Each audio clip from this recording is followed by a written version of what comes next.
All right, so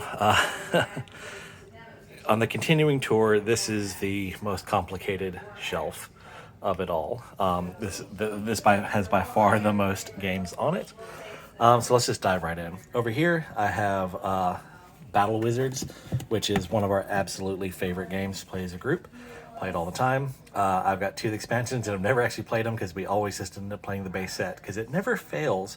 Whenever we sit down to play it, it seems like we have a new player, so we're like, oh, well, we'll just play the base set, so we don't have extra rules. So yeah, Boss Monster, a lot of fun. I've got, you can see I've got the first two.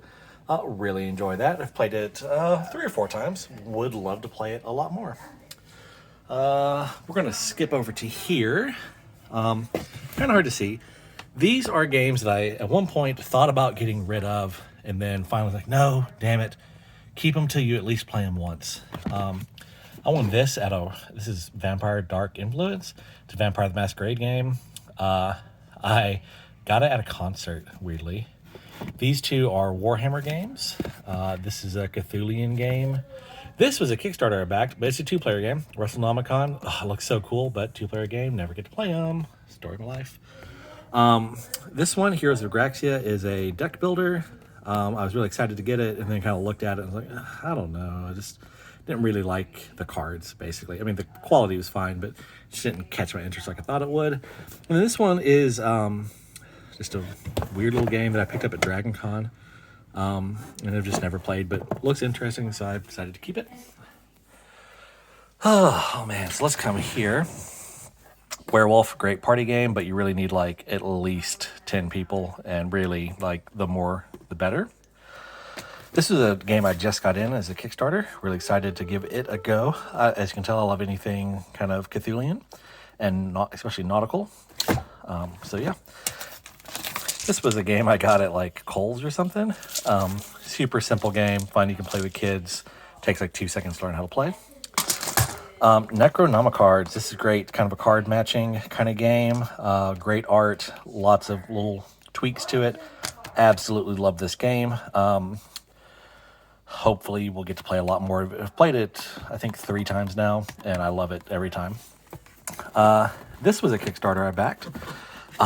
These are 3 different games, and they're all great.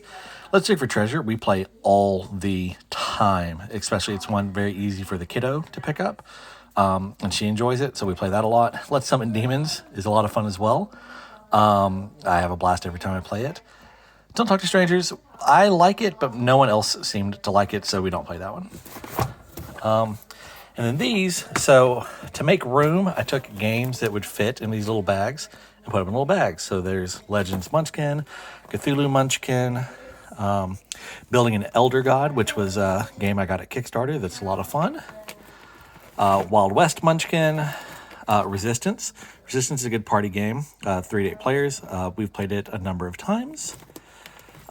Tales, 2-player game, but I got it because it's a simple game for the kiddo, and we played it once and never played it again. Here to Slay is fun. I've only got to play it once, but we had a blast playing it. Here's Forbidden Island. So yeah, I love Forbidden Island. Absolutely one of my favorite games. It's one that's super easy to teach people. Just pick up and go.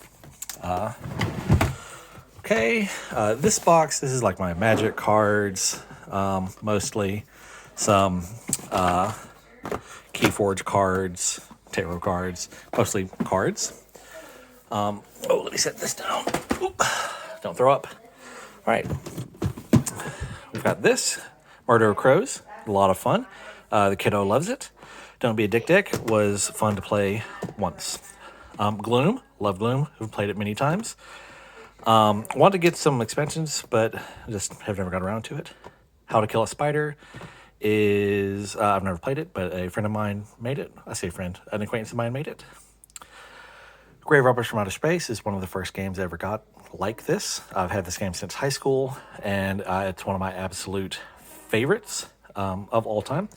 And someone very kindly got me one of the expansions years ago, but it's so hard to find. I've never played it because I've never wanted to risk messing it up. And the first game is so good. Anyway, Cthulhu Flux, if you know Flux, there you go. In here, there's a couple expansions for Mage Wars Academy that I've never got to play. Star Flux, again, you know Flux, there it is. That game is Dungeoneer. Have never got to play it, but it looks fun. So we'll set these to the side. And then this was, again, games that I could fit in these. I downsized to fit in here. Age of War. Probably the game we play the most in history in my group. That and Zombie Dice are the two games we've played more than anything. Dungeon Roll, have never played. Star Realms, have never played. Timeline, I love it. Most people hate it. It's a history game. So if you love history, cool. Bang, haven't got to play it yet, but I got it because it's a 2 to 8 player game. Excited for that. Coup, we've enjoyed Coup. Martian Dice is like Zombie Dice. It's another crowd pleaser. We're always happy to play a nice, good, simple dice game while we're just sitting around drinking. Catan Dice, played it like once or twice. It's fine. It's much better than regular Catan because regular Catan is trash. Crayus, have never played it. Zombie Dice, probably the second most played game in the history of my gaming group. Cthulhu Dice and Love Letter, they both fit in the same box because they're both real small. Played a lot of Cthulhu Dice, never played Love Letter.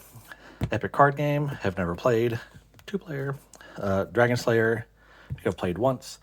Chupacabra Dice is like Martian Dice and Zombie Dice. Have played it a fair bit. Exploding Kittens, a lot of fun. We've played it a few times. And what is this one?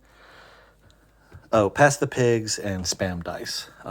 Pass the Pigs was probably the second oldest game I own. In fact, this is not the original version. It's a replacement version.